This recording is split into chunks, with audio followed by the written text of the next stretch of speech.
नमस्कार, खटाना बुलेटिन में आप सभी का हार्दिक स्वागत है। रुड़की के पूर्व मेयर गौरव गोयल ने आज एक प्रेस कॉन्फ्रेंस के माध्यम से बताया कि नगर निगम की करोड़ों रुपए की संपत्ति को भूमाफियाओं के कब्जे से मुक्त कराया गया, जिसको लेकर वह काफ़ी लंबे समय से यह लड़ाई लड़ रहे थे। हालांकि इस दौरान उन्हें पार्षदों और विधायक द्वारा प्रताड़ित किया गया था, पर अब कोर्ट के दिए गए फैसले से उनके द्वारा लड़ी गई लड़ाई में जीत मिली है। इस दौरान उन्होंने मौजूदा भाजपा विधायक प्रदीप बत्रा को आड़े हाथों लेते हुए कहा कि विधायक ने अब तक के कार्यकाल में भूमाफियाओं को संरक्षण दिया है और नगर निगम के करोड़ों की संपत्ति अपने चहेतों के नाम करवा दी।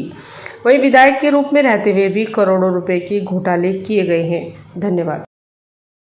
कीमती संपत्ति, इसकी कीमत लगभग 20 करोड़ रुपए थी और जिसे कब्जाने के लिए भूमाफिया शहर के जनप्रतिनिधि बहुत सारे लोग लगे हुए थे। वो आज उसमें हमारी विजय हुई है। शासन द्वारा उस संपत्ति की लीज को निरस्त किया गया है। लंबी कानूनी लड़ाई लड़ी गई है हाई कोर्ट में भी और शासन में भी। निश्चित रूप से भूमाफियाओं के मुंह पे करारा जवाब है शासन का और सारे भूमाफिया मिलकर के, प्रतिनिधि मिलकर के, कुछ पार्षद मिलकर के मेरे खिलाफ उन्होंने जिस प्रकार का षड्यंत्र रचा था, उसका दूध का दूध और दूध पानी का पानी आज हुआ है। जो आपके विरोधी थे, कहीं ना कहीं उनके मुंह पर तमाचा है, बड़ा तमाचा है और शहर के सारे भूमाफियाओं के मुंह पे तमाचा है। जो लोग निगम की अवैध संपत्ति अवैध तरीके से कब्जाने का प्रयास करते हैं, मैंने अपने कार्यकाल के अंदर प्रयास किया कि एक भी लीज की संपत्ति को हम नगर निगम किसी भूमाफिया को ना दें, ना जाने पाए। इसीलिए मैंने संघर्ष लड़ा। मेरे से पूर्व जो नगर पालिका के चेयरमैन रहे प्रदीप बत्रा, उन्होंने लगभग 40 अलॉटमेंट किए, सैकड़ों करोड़ की नगर निगम की संपत्ति खुर्द-बुर्द करने का काम किया। अपने पीए को, अपने मैनेजर तक को पटियाला लस्सी के ऊपर एक बड़ी छत दी, जिसकी रसीद भी मैंने आज मीडिया को दी है। 1,20,000 रुपये मात्र। रामनगर की दुकानें, पटियाला लस्सी के आसपास की दुकानें सब अलॉटमेंट की है और बहुत हज़ारों रुपए की रसीद दे करके उनसे भारी पैसा उनसे वसूल किए हैं, जिसको उन्होंने खुद बाइटों के अंदर दुकानदारों ने बताया कि कितने कितने पैसों की उनसे वसूली की गई है। और सुप्रीम कोर्ट के आदेश पर नियम विरुद्ध वो कार्य किया गया था, उसको रद्द किया गया।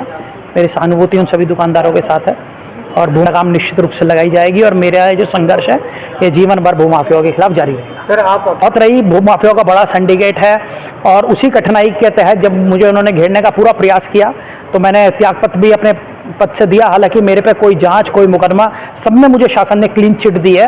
सत्य की हमेशा विजय होती है। देर सवेर सत्य को कठिनाई का हमेशा सामना करना पड़ता है, लेकिन जीत अंततः सत्य की होती है।